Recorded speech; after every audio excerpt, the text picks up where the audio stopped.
एक वाक्य देखें। हरी मेरे पास दोपहर 2 बजे आया। मैंने उसे आने के लिए सुबह 10 बजे फोन किया था। यदि यह वाक्य आप शाम 6 बजे बोल रहे हो तो दोपहर के 2 बजे यह समय भूतकाल का हुआ और फोन करने की क्रिया इस भूतकाल के समय अर्थात दोपहर 2 बजे के पहले ही हो चुकी थी। ऐसा अर्थ व्यक्त करने के लिए अर्थात कोई क्रिया भूतकाल के किसी निश्चित समय से पहले अथवा उस समय तक पूरी हो गई थी, ऐसा दर्शाने के लिए पूर्ण भूतकाल का प्रयोग होता है। मैंने उसे सुबह 10 बजे फोन किया था, यह पूर्ण भूतकाल का वाक्य है।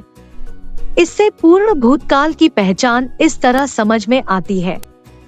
यदि क्रिया के अंत में आ, ई, ए ये अक्षर तथा क्रिया के बाद था, थी, थे ये शब्द यानी वाक्य के अंत में या था, आ था, ए थे इस प्रकार के शब्द हो तो इसकी पहचान पूर्ण भूतकाल के रूप में की जाती है। इसकी रचना देखिए तो सबसे पहले कर्ता फिर हैड और उसके बाद क्रिया का तीसरा रूप। अब दिए जाने वाले उदाहरणों को ध्यान से देखिएगा और वाक्यों को समझने का प्रयत्न कीजिएगा। मैंने उसे सुबह 10 बजे फोन किया था। I had called him at 10 in the morning. वह आया था। He had come.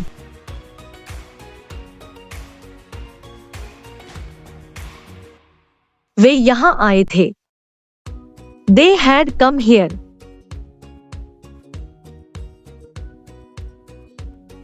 मैं वहां गया था। I had gone there.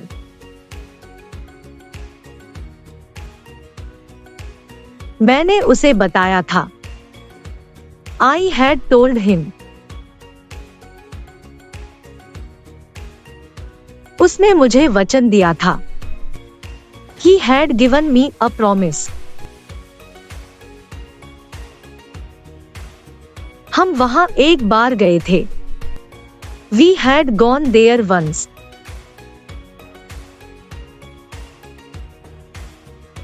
हमने उसकी अनुमति ली थी। We had taken his permission.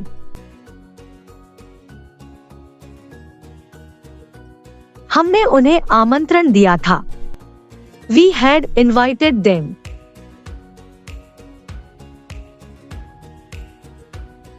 उसने मुझे वहां जाने की सलाह दी थी। He had advised me to go there. भूतकाल में किसी निश्चित वक्त के पहले शुरू हुई कोई क्रिया उस वक्त भी शुरू ही थी, ऐसा दर्शाने के लिए भी पूर्ण भूतकाल का प्रयोग किया जा सकता है। जैसे उदाहरण के लिए देखिए, In 1985, I had lived in Mumbai for 10 years. 1985 में मुझे मुंबई में रहते हुए 10 साल हो चुके थे। तो अब आप पूर्ण भूतकाल की क्रियाओं को समझ गए होंगे। अगले पार्ट में हम जानेंगे फ्यूचर परफेक्ट टेंस यानी पूर्ण भविष्यकाल को।